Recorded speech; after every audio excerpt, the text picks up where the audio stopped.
dal leen ak jàmm mbokk internet ñuy teewlu ci senegal7.com tey ñu am mbégte dalal activiste bi di Guy Marius Sagna di yëngu ci plateforme aar li ñu bokk di jiite itam FRAPP France dégage Guy ñoo ngi lay nuyu. Mbissane maa ngi lay fay xanaa rek wax juste que jiitewuma FRAPP France dégage benn membre laa ci di leen gërëm ci invitation bi di nuyu mbooleem soppe Sénégal 7. fan yi nga ràññeeku lool ci yëngu-yëngu aar lu ñu bokk yi di kuréel di ñu sos ginnaaw révélation BBC bi tegi tuumab ger ci Aliou Sall ci mbirum pétrole beeg gaz wi di ay tuuma yu yàgg waaye bi BBC jóge ngeen doog a jóg yéen lu waral loolee. alors Mbissane foog ñu leeral ne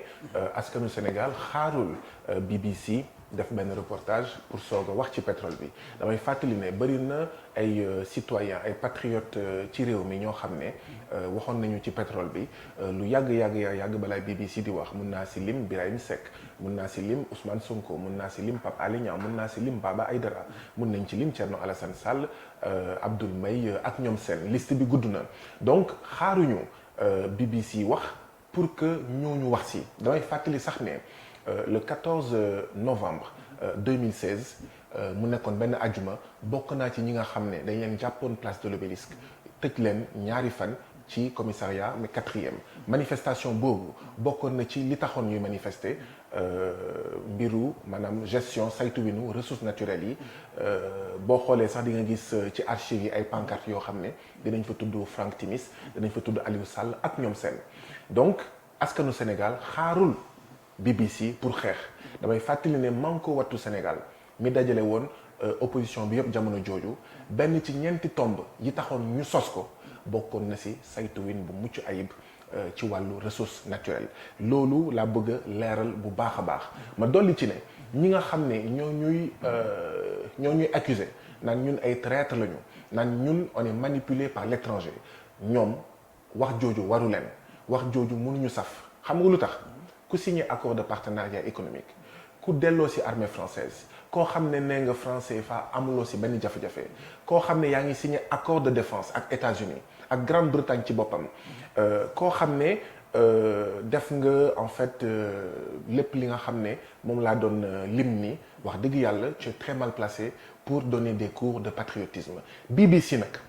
donte man bokk naa ci ñi nga xam ne ak FRAPP France dégage ñi sos aar li nu bokk BBC foog ma leeral ko loolu mooy sama position BBC du mbokk même bu fekkee reportage am dafay dëgëral li ñoom Birahim Seck Baba Aïdara Ousmane Sonko doon wax BBC du mbokk BBC ñu ngi ko sos 1925 biñ ko sosee 1925 deuxième langue bi nga xam ne moom la dugal ci programme am langue arabe la est-ce que xam nga lu tax Mbissane ndaxte Angleterre jamono jooju dafa amoon ay colonie da doon noot ay askan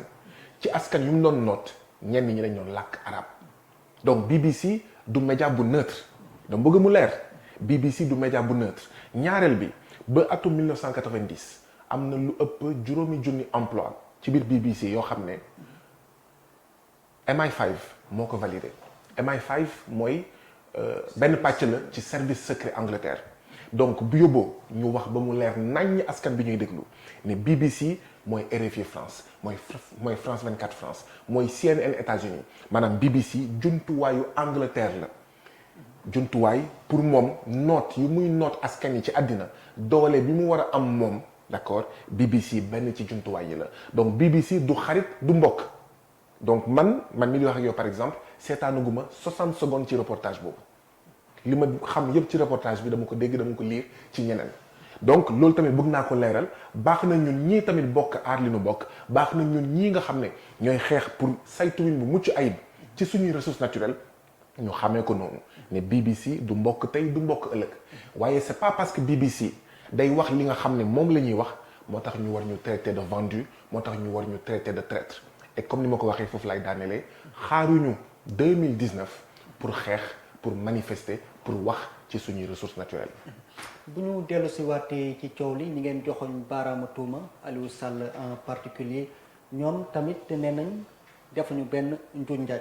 te itam procureur ubbi na l'enquête ministre de la justice saisir ko enquête boobu mu ngi déroulé wu loolu nga foog ne warul mën a dal xel. ñaar laa ci wax bi ci njëkk mooy ñun man personnellement Aliou Sall taxumaa jóg Aliou Sall pour man tomb bu tuuti la ci coowal pétrole bi Aliou Sall bu defee lu ñaawteef ci wàllu saytuwin pétrole bi nañ ko daan nañ ko sanctionné waaye man Guy Marius Sagna ñun FRAPP France Dégage Aliou Sall taxuñaa jóg mel nii dañuy utal président Macky Sall Aliou Sall ni président Ablaye Wade amee woon Karim Wade déedéet ñu nekk ñu ci tànk yooyu Aliou Sall benn tomb la tomb bu am plutôt tomb bu tuuti ci coow li xam nga lan mooy ndeyu wax ji mooy Sénégal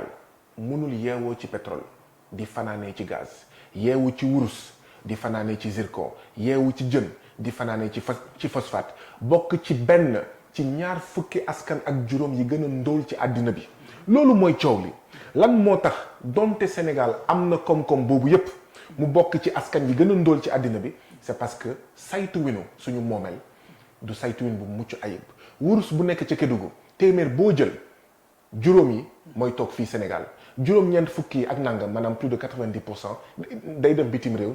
multinationales yi kii moo ko mais bu fekkee loolu moo xew ci wurus bi ci jën bi ci phosphate bi ci pétrole bi ci gaz bi ci zircon bi fan ngay jëlee alal bu doy pour dab bànneexu askan wi ci fànn yu nekk loolu mooy ndeyu wax ji ñun foofu lañ koy posé maanaam moom sa réew tamit ba ci sa moomel ba ci sa alal mu jëriñ yow sa askan et non jëriñ d'abord ay multinationales ak ñi nga xam ne ñoo leen fi toogal misaal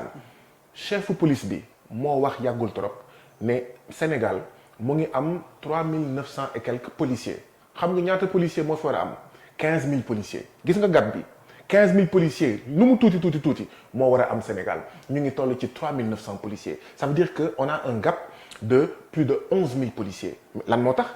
parce que li ëpp suñu alal dañoo bàyyi impérialisme maanaam buumu jaam bi tënk bi nga xam ne moom la ñu tënk Afrique tënk Sénégal tënk boobu mooy continuer ba léegi ginnaaw jamono jaam ginnaaw jamono colonisation ba tey jii nii buumu jaam boobu mooy tax ba ñun suñu rongañ mooy siim cere France mooy siim cere Total mooy siim cere BP mooy siim cere Frank Timis mooy siim tamit cere Aliou Sall président Macky Sall ak Aliou Sall système boobu la ñu war a soppi ci fànn yépp rawatina ci saytu winu suñu ay ressources naturelles rongañu baadoola di siim en fait cere buur wala golo di bëy baabu di dundee loolu moo war a jeex ñu war a def comme ni ay réew yu mel ni Bolivie def Evo Morales mooy président actuel bu Bolivie bi muy falu li mu fekk ci réewam mooy amu Bolivie ressources naturelles yi 18% moo doon toog Bolivie 82% dem bitim réew mu xeex ba inversé li ñu woowee rapport de profit tey jii nii 82% mooy toog Bolivie 18% di dem mu jox ko multinationales yi ba nga xam ne Evo Morales di njiitu Bolivie dafa multiplier par 10 le budget de la Bolivie ba tey Bolivie mu ngi naan soxlawuma FMI ak Banque mondiale pour saytu sama réew loolu la ñu bëggal askanu Sénégal dañoo bëgg ñu am ay sages-femmes yu doy ay gynécologues yu doy ngir les 4 femmes yi nga xam ne ñeenti jigéen yi nga xam ne ñooy dee bés bu nekk Sénégal ndaxte amuñu sage-femme yu doy gynécologue yu doy loolu mu dak dañoo bëgg am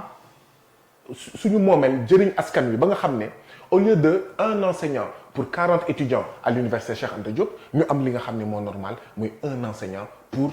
25 étudiants li ñu bëgg a mbisaan xam nga mooy lan mooy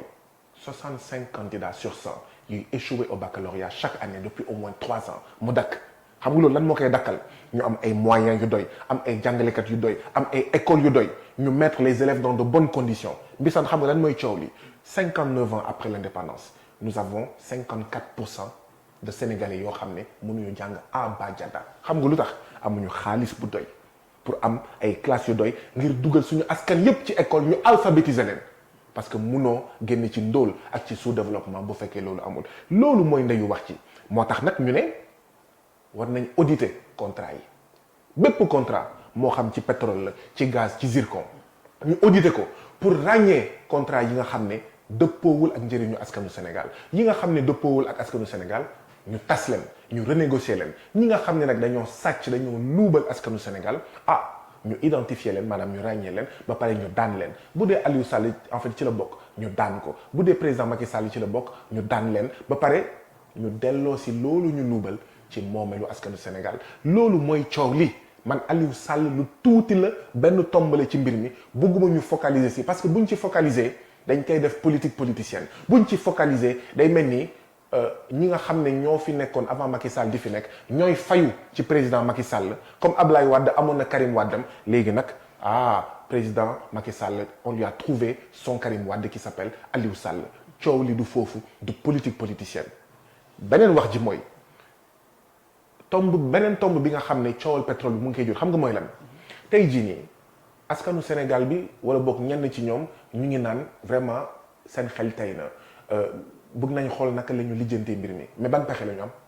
porter plainte États-Unis porter plainte Grande-Bretagne porter plainte Australie porter plainte CEDEAO foog ñu xoolaat suñu démocratie tey jii nii coowal pétrole bi ak yeneen coow yu am ci yeneen domaine wane na ne démocratie amu fi ban pouvoir la askan wi am tey jii nii pour wax président Macky Sall ça suffit doy na wala nañu def lii amul benn pexe boo falee président foog nga xaar juróomi at mandat bi jeex nga voté pour sanctionner ko wala voté pour soppi ko mais dañoo jàpp ne coowal pétrole bii bokk na ci liy firndeel ne suñu démocratie la boo xam ne dooleelul askan li muy dooleel mooy ñi ñu fal donc foog ñu xalaat ci ay référendum d'initiative populaire veto populaire mooy ay jumtuwaay yu bees ci démocratie yoo xam ne duñu xaar juróomi at duñu xaar rek bésu élection mais bés bu nekk askan yu am na jumtuwaay pour sanctionner pour exiger pour laaj pour leeral. démocratie bu amul Sénégal it yéen àjjuma june fas yéene ngeen teew fële ca place de la nation ngir wéyal seen ñaxtu am li nga xam ne ni peut-être bu may comparer ak Algérie peuple algérien yi dañ doon génn àjjuma june ngir ñaxtu lu ñu mujj a am mooy Abdel Aziz Bouteflika mu jiite woon réew mi dafa mujj daanu yéen seen xeex pare ngeen egg foofu ak njiitu réew mi. xam nga askan bu nekk ak trajectoire am askan bu nekk ak yoonam li xew Algérie rek la mën xew li xewoon Tunisie mbaa Égypte ci jamono yu ñuy woowee printemps arabe foofu rek la mun xew li xew Burkina jamono ji nga xam ne askanu Burkina moo dàq Blaise Compaoré c'est le woon 23 juin fii ba Sénégal mobilisé wu def un barrage ci benn loi boo xam ne moom le président Abdoulaye Wade bëggoon dugal c'est le génie sénégalais donc askan bu nekk ak yoonam mënuñu wax ne bii askan dafa war a toppandoo beneen wala beneen askan li ñu xam li leer te wóor moo di ne bëgg nañ daal coowal pétrole bii nekk occasion boo xam ne dinañ gën a ñoŋalaat réewu Sénégal état Sénégal askanu Sénégal dina gën a ñoŋalaat démocratie dina gën a maanaam ñoŋal mbir yi ba nga xam ne d'accord moomelu askanu Sénégal dina yem ci askanu Sénégal yaa ngi doon tudd sànq mbiru manifestation yi mais justement suñu première manifestation dañ ko interdiroon ndax lan on peut se poser des questions bu fekkoon président Macky Sall amul dara loo xam ne moom lay ragal moom ak ñi muy ànd lan moo tax mu interdire suñu première manifestation suñu deuxième manifestation dafa xaar ba 3 heures ñeenti waxtu avant manifestation bi préfet soog ñu ne c'est autorisé ndax lan pour damm mobilisation pour casser mobilisation askan bi nga xam ne ñu si bëri dañoo bëgg a xam ndax manifestation c'est autorisé ou pas pour soog a ñëw yooyu noonu day wane ne effectivement président Macky Sall ak ñi ñu àndal ci wàllu pétrole bi am na loo xam ne ñun ñu koy nëbb am na loo xam ne bëgguñu ko parce que bu fekkoon il n'avait rien à se reprocher du ñu def doxalin yooyu nga xam ne pour rek wàññi askan li mu askan bi nga xam ne mooy génn ci suñu ay mobilisation ñu dikkaat aussi ci xaar aar lu ñu bokk bi parce que ñu commencé ruumandaat ay xaajaloo seen diggante démission Imam Kanté aussi man personnellement waxtaan naa ak Ousmane Gaye FDS moom lu ma wax mu ne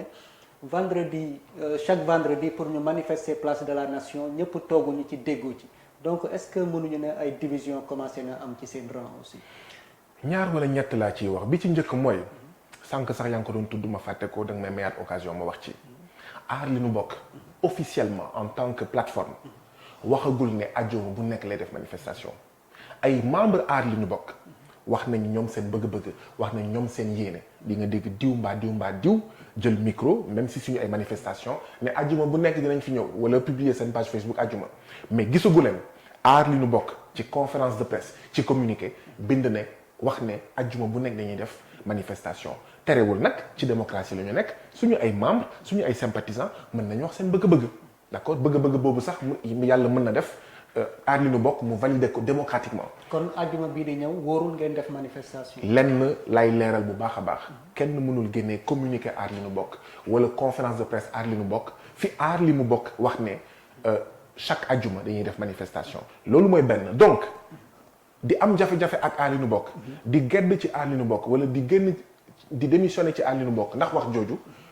yenewul maanaam ndaxte effectivement amul fu ñu ko waxtaanee amul fu ñu ko décidé et par conséquent amul fu ñu ko waxee ñun en tant que aar li nu bokk par les canaux officiels léegi aar li nu bokk mbootaay la plateforme la démocratique di nga fa fekk ku nekk di nga fa fekk politicien di nga fa fekk koo xam ne musul def politique di nga fa fekk koo xam ne mu ngi ci je sais pas moi mu ngi ci maanaam société civile wala dafa ñëwal ci turu boppam c'est normal que mu am ay gisee yu waroo ay gisee yu méngoowul Imam Kanté d'accord moom dafa ñëw ci turu boppam déjà boo gisee une certaine presse di dooleel démission Imam Kanté dafa am lu muy tekki ndaxte naka nga munee jël plateforme boo xam ne am na lu ëpp 20 organisation benn nit waxuma benn organisation de benn nit génn fa nga def ñaari page en milieu de journal mais consacré à ça te yow bi affaire yi commencé ak léegi defoo benn une ci aar li nu bokk suñu ñaari manifestation le lendemain say ñaari une aar li nu bokk feeñu si donc loolu dafa tekki ne dafa am une certaine presse qui n'est pas indépendante qui est inféodée au palais présidentiel boo xam ne dafa bëgg a grossir yenn yi réyal yenn yi waaye man ci sama turu bopp benn départ même bu fekkee benn nit la man pour man c'est dommage c'est regrettable man en tout cas bu ma sañoon ñun ñëpp ñu des ensemble waaye malheureusement organisation c'est comme autorail c'est comme car rapide arrêt bu jot mu am ñu wàcc arrêt bu jot mu am ñu yéeg man li ma gënaloon mooy bu kenn wàcc ñëpp yéeg muy daal di yéeg ba ñu édifier un rapport de force boo xam ne day imposer au président Macky Sall li nga xam ne moom le peuple bëgg mooy que mbir mi nay leer mooy que ñu renégocier contrat yi mooy que moomeelu askanu Sénégal li ci ëpp des ci askanu Sénégal loolu moo ma gën a lool mais nit nag moo demee noonu boo dajalee ay nit yu wute am jaar-jaar yu wute am ay voilà yooyu yëpp yu wute c'est normal que ñu bañ a bokk gis-gis may lancer un appel à la tolérance xam nga lan mooy tolérance mooy réew mi nous sommes 15 millions de citoyens sénégalais pour defaraat ko nous avons besoin de tout le monde y compris de ñi nga xam ne de 1960 à maintenant jàpp nañ ne bokk nañ ci li suuxal Sénégal tolérance loolu mooy tolérance mooy kon ñun ñëpp nañu ànd c'est vrai ak ay principes yu bees ak ay yoon yu bees avec un changement de système mais il faut être tolérant en acceptant tout le monde maintenant nag démocratie waxtaan la il faut se soumettre à la loi de la majorité loolu tamit mooy démocratie. mais aussi ñu wax aussi ci personnalité wu Guy Marius Sagna lu ñu seetlu mooy ku yëngu la ci wàll bi bu manifestation amee moo fay jiitu bu ñu jàpp aussi ci ñuy njëkk a teg loxo lañ bokk engagement boobu fan nga ko jëlee exactement. engagement boobu maa ngi ko bokk ak samay mbokk yi nga xam ne ñoom ñoo nekk FRAPP France Dégage muy engagement boo xam ne fi mu jógee mooy ràññee ne Afrique dañ koy noot Sénégal dañ ko tënk dañ ko jatan te fekk jëlewuñu Afrique ci nooteel boobu dinañ wéy di suux ci sous-développement ak ci ndóol loolu noonu gis-gis boobu boo ko amee dalay jaral lu nekk ndaxte kat ñun amuñu ñaari passeport amuñu ay passeport diplomatique amuñu ñaari nationalité suñuy jabar fii la ñuy wasin suñuy doom fii la ñuy jàngee donc duñu fajoo ci ay cliniques privées duñu fajoo à l'extérieur donc nous avons intérêt à ce que système bi soppeeku ngir mu jëriñ la majorité de la population man bu ma feebaree hôpital public lay dem man maa ngi jàngee lycée Lamine Gueye maa ngi jàngee université Cheikh Anta Diop maa ngi def formation école nationale de développement sanitaire et social muy école de formation bu état fonctionnaire de l'état là donc man tey jii nii bu ma taxawee askanu Sénégal moo ma fayal lépp sama yaay bi sama yaay di wasin ba keroog may toll ni askanu Sénégal moo fay sage-femme moo fay hôpital moo fay médecin moo fay école moo fay jàngalekat loolu bu ñu ko bàyyee mu suux mais du baax kon ban Sénégal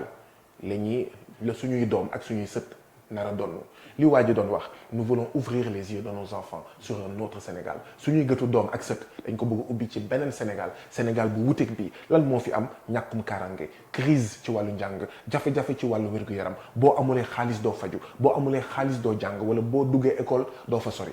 loolu mooy Sénégal jafe-jafe ci wàllu mbéy jafe-jafe ci fànn yépp ba tey jii ni ndaw yi naan Barça wala Barsax bisaan 300 000 nouveaux jeunes demandeurs d'emploi chaque année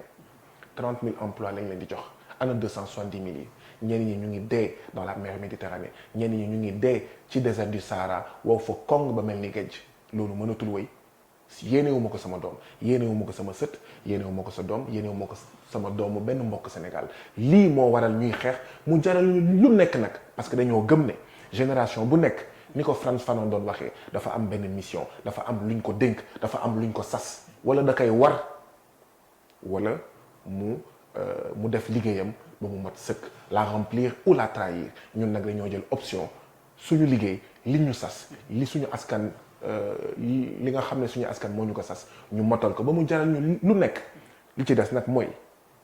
ji ci xelu askan wi ne kaso du dara jàpp policier wala gendarme du dara ñu tëj la commissariat du dara boo ko méngaleeg yow li ngay dund du dara et que sa jafe-jafe sa métit li ngay torox war na jaral lu ko ëpp loolu tamit la ñu bëgg a ji ci biir Sénégal beneen bi nga xam ne moom la ñu bëgg a ji ci Sénégal mooy solidarité bëri na ci askanu Sénégal ñoo xam ne dañoo égoïste maanaam bopp sa bopp waaw man liggéeyuma PCC yi ñu ngi am 15 mois d'arriéré de salaire sama yoon nekku ci waaw man dëkkuma Niafran benn ci dëkk yi nga xam ne ñu ngi am en fait zircon sama yoon nekku ci ah man bokkuma ci ñi nga xam ne ñooy liggéey ci école franco-arabe sama yoon nekku ci ah man duma commerçant donc Auchan dégage xawma Carrefour reste sama yoon nekku ci mais lii di raam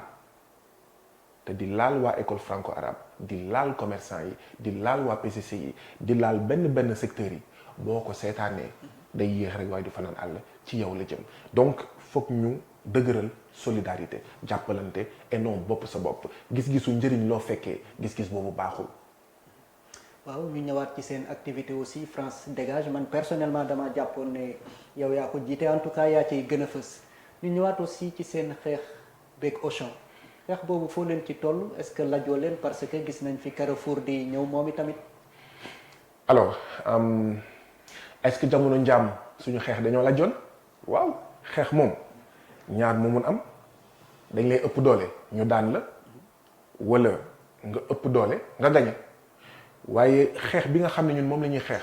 dañoo jàpp ne bu fekkee dañ ci laj tekkiwul ne xeex bi du dëgg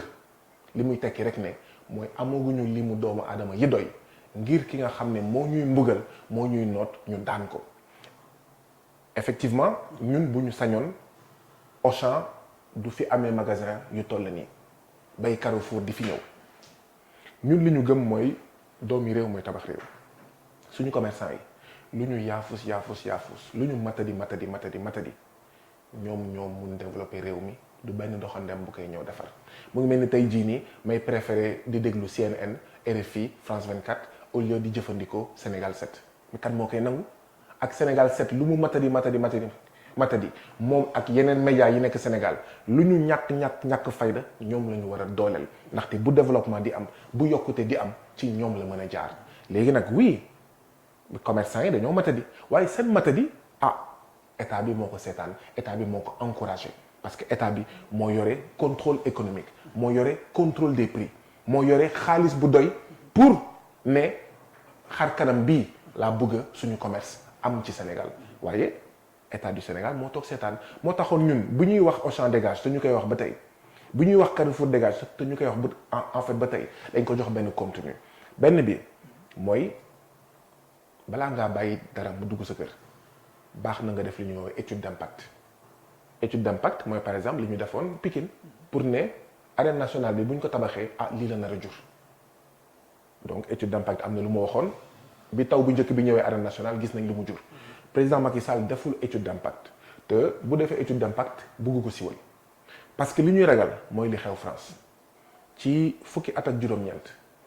ñoom Auchan ak Carrefour dañoo faagaagal lu mot téeméeri junni petit commerce mooy 100 000 commerces de proximité boo demee France une commune sur deux ñaari communes yoo jël benn bi amatul benn commerçant ñu jàpp ne loolu musiba la da ngay gis sax gilets jaunes yi ci seen revendication bokk na si mbiru grande surface yi mais dëkk boo xam ne ñu ne sur 100 petites et moyennes entreprises yi ñu sos 65 yi wala 64 yi avant 3 ans ñu dee dëkk boobu nga nekk nga ne da ngay dugal ay acteurs économiques yu jóge bitim réew mais qui vont aggraver la situation parce que damay fàttali ne Carrefour ci wàllu jënd ak jaay mooy numéro 1 France Auchan ci wàllu jënd ak jaay mooy numéro 3 wala affaire yooyu ci France donc ñooñu nga ne dañ leen di maanaam tëggal làmb ak commerçant yu bokk ci benn ci ñaar fukki réew ak juróom yi gën a ndóol ci àddina bi wax dëgg yàlla mu ngi mel ni combat Yékini ak Yawou Dial xam nañ kan mooy daan donc ñun loolu la ñuy bañ loolu la ñuy bañal Sénégal moo taxoon ñu waxoon ne itam gouvernement bi na organiser lu ñuy woowee assise du commerce pour xool de 1960 à maintenant lan moo baax lan moo bon si maanaam jënd ak jaay ak naka lañ koy gën a ñoŋalee. Dakar di dalal itam niki tey forum régional bu ZLECA yënga ko zone de libre échange continental ñeent fukk ak ñeenti réewu Afrique sekku ko lu ko tax a jóg di rataxal jënd meeg jaay mi ci diggante réewu Afrique yi ñu bëri rafetlu ko yéen ngeen koy xeex. waaw xam nga boo amee ay principe c'est pas parce que diw moo koy def wala diw moo koy def nga war a changer posture xam nga accord de partenariat économique diggante Union européenne ak ñun ñu ngi koy woowee accord de libre échange la APE CETA TAFTA yooyu yëpp ñu ngi koy woowee accord de libre échange ñun bokk na ci li tax ñu doon ñu doon ne non aux APE bokkoon na si ñu ne Union européenne mooy ci àddina bi le premier marché donc le premier commerçant nga ne Union européenne boobu mu bëreek Afrique de l'Ouest bi nga xam ne li ëpp ci réew yi fukki réew ak benn wala fukki réew ak ñaar ci 16 pays yi ñu ngi bokk ci les pays les moins avancés nga ne ñu bëre mooy li doon wax sànq rek mu ngi mel ni Yékini ak Bombardier ngay tëggal lamb waaw léegi loolu boo ko bañee nga ne léegi DIPA da ngay def accord de libre échange mais entre pays africains c'est quoi la différence benn différence rek la bële diggante yow ak Union européenne la woon bi seen biir la c'est quoi la différence man bëgguma Sénégal def Gambie li may bañ Union européenne def ko Sénégal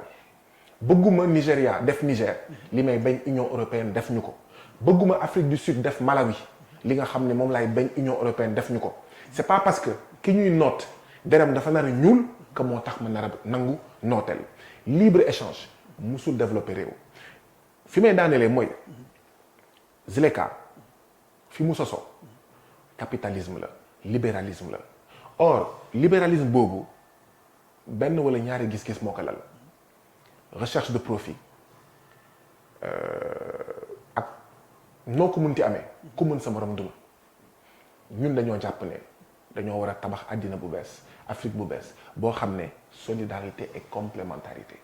pas ku mën sa morom duma pas recherche effrénée du profit solidarité et complémentarité Gambie boo amee ginaar lan moo tax Sénégal war a yóbbu ay ginaaram Gambie ba ñi doon jaay ginaar Gambie ñàkk seen liggéey loolu mooy wax ji ñun loolu la ñuy sip ci APE loolu la ñuy sip ci ZLECA mooy concurrence bi ñu nar a def ay africains seen biir jën yu gën a mag ci Afrique lekk jën yu gën a ndaw ci Afrique nit yu ñuul yi gën a rëy lekk nit yu ñuul yi gën a ndaw loolu nooteel rek la moo xam Chine moo koy def ci Afrique moo xam Union européenne moo koy def ci Afrique moo xam Sénégal moo koy def Mauritanie wala Gambie nooteel rek la mun tudd te nooteel moom ñun mënuñu ko nangu. ñu wax ci wàllum tàggat yaram léegi seetaan nga Coupe d'Afrique bi commencé na démb Sénégal daan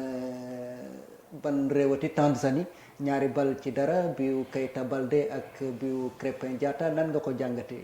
xanaa am mbégte ndaxte waaw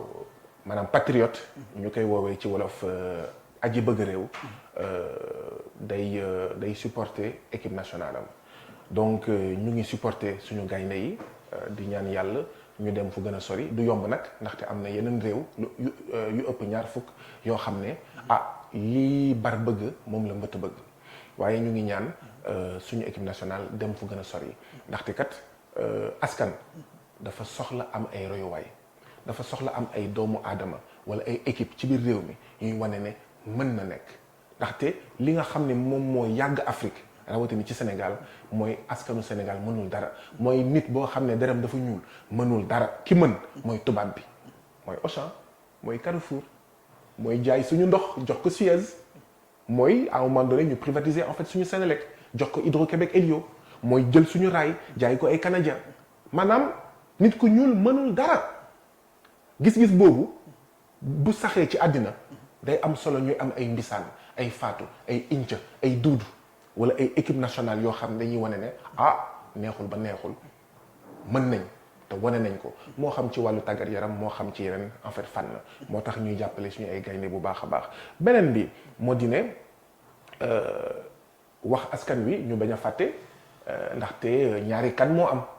kan du foot ak kan du pétrole waaw ndaxte wóor na ma ne président Macky Sall ak ñu ñu àndal boo gisee seen fan zone yi bëri ba dee ci maanaam ci biir Sénégal mooy li waa ji doon wax opium du peuple maanaam ni romain yi doon def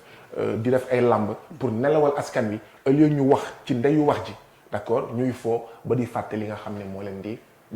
leen di bàyyi ci ndóol donc doomu Sénégal nañu supporter suñu équipe nationale waaye nag nañu xam ne ñaari kan yi ñoo war a ànd kan du foot ak kan du pétrole suñu équipe nationale du foot na dem fu sori waaye suñu équipe nationale du pétrole tamit na lijjanti leeral ressources naturelles yi nga xam ne ñu ngi ko bëgg a aakimoo lekk ko nañ ko goxi jox ko askan wi fi may daanelee mooy yenn réaction yi nga xam ne moom moo am ci Crépin d'accord nit yi ñenn ñi di xas Crépin naan dafa ñaaw di wane kanam bi di wane ñuulaay bi ak yooyu loolu ma koy ñaawlu bu baax a baax te loolu lu muy tekki rek mooy que jàngoro bi nga xam ne moo ngëpp nit ku ñuul ba léegi mu ngi fi xóot mais vraiment xóot parce que voilà parce que loolu mu ngi mel ni li nga xam ne nit yi nga xam ne seen der dafa weex li ñu doon wax di ko continuer duñu ko wax ba tey moom la ñuy wax ñu mel ni Crépin maanaam yéen nit ku ñuul yi da ngeen ñaaw yéen nit yu ñuul yi du ngeen ay nit ak seen bakkan yu rëy ak seen ñuulaay ba tey jii nii ci championnat européen yi ñu mel ni Balotelli ñu mel ni Eto'o ak ñoom seen ñu naan leen ay golo ngeen bu ñu demee nag ba nekkutul borom der bu weex bi mooy wax nit ku ñuul yow golo nga waaye nit ku ñuul ci boppam mooy wax moromu nit ku ñuul nga yow golo nga da ngaa ñaaw d'accord bu yóbboo ñu xam ne kon àddina tas na ça veut dire que donc ñi nga xam ne ñoo ñuy jiite war nañ xoolaat bu baax a baax lu ñuy def parce que nekk surga bitim réew nekk surga tubaab yi lépp lu baax ñu jox ko tubaab yi dafa am tamit lu muy dëgëral ak lu muy ji ci xelu askanu Sénégal mooy indi tamit nit yi di bëgg a niroog tubaab ci choco maanaam ci wax ci solin au lieu nga sol ay dàll ngay sol daal yu jóge Italie au lieu nga lekk dugub mbokk ak basi bi nga xam ne suñu béykat ñoo koy def ngay lekk mburu boo xam ne ñu ngi koy defaree blé au lieu yow maanaam nga wasinee fii Sénégal sa jabar bu ëmbee nga dem wasin États-Unis nga dem wasin France loolu lu muy indi mooy nit yi jigéen ñi mais de plus en plus góor yi di xeesal parce que dañuy bëgg niroog tubaab donc le mal est profond et li ñu gis ci réaction démb après le match ci Crépin loolu la ñuy rappeler loolu la ñuy fàttali te maam Cheikh Anta Diop da ko doon wax Cheikh Anta Diop daan na wax ne nous sommes tellement aliénés wala ñenn ñi ils sont tellement aliénés qu'ils pensent que la vérité sonne blanche maanaam dëgg mooy tubaab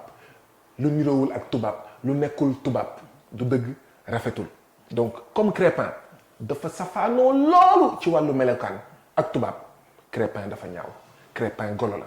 loolu nag war nañ ko xoolaat loolu nag ñu ngi koy ñaawlu waaye loolu tamit lu ñu war a liggéey la waaw parce que nag bu fekkee jardin d'enfants ba keroog ngay am liggéey ñu ngi lay jàngale ci français ñu ngi lay jàngal ay Victor Hugo ay Ronsard ay Dubélé ay programme français ay Chine ay États-Unis en géographie ak ñoom seen ba pare lu duuf ci Sénégal nga jox lañ ko ñoom yow nga ñàkkal fayda sa doomi réew c'est normal que ñu toll foo xam ne dinañ ne Crépin dafa ñaaw. di appel bu am solo lool yaakaar naa performance su Crépin Diatta la ñu gën a soxla que physique am te aussi débat la bi nga xam ne ni tamit dañuy adhérer ci li nga wax ñu nit ñu rejeté ko ñaawlu ko aussi parce que Crépin ci compétence footballistique am lañ ko gën a soxlaa te fa lañ ko war a critiquer aussi ñun Sénégal 7 aussi di ànd ci loolu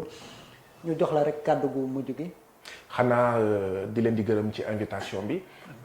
di leen di wax ne vous avez tout le soutien du FRAPP France Dégage parce que comme ni ma ko waxee woon sànq doomi réew mooy tabax réew te Sénégal 7 ay doomi réew lañu bëgg seen réew bëgg avancer bëgg indi contribution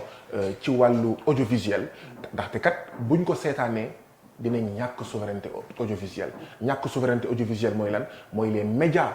internationaux ñoom ñoo ñuy dicter seeni programme te loolu baaxul donc di leen di soutenir di leen di encourager di ñaan yàlla fi ngeen bëgg a egg ndax askanu Sénégal ngeen egg fa te ñun pare nañ pour gunge leen ci loolu bon vent bon courage jërë ngeen jëf. jërëjëf kon Guy Marius Sagna may fàttali ne yaa ngi yëngu ci kuréel gii di aar li ñu bokk di yëngu itam ci FRAPP France Dégage ñu rafetlu sa teewaay di sant it ñu doon teewlu ci Sénégal7.com jërë ngeen jëf ba beneen.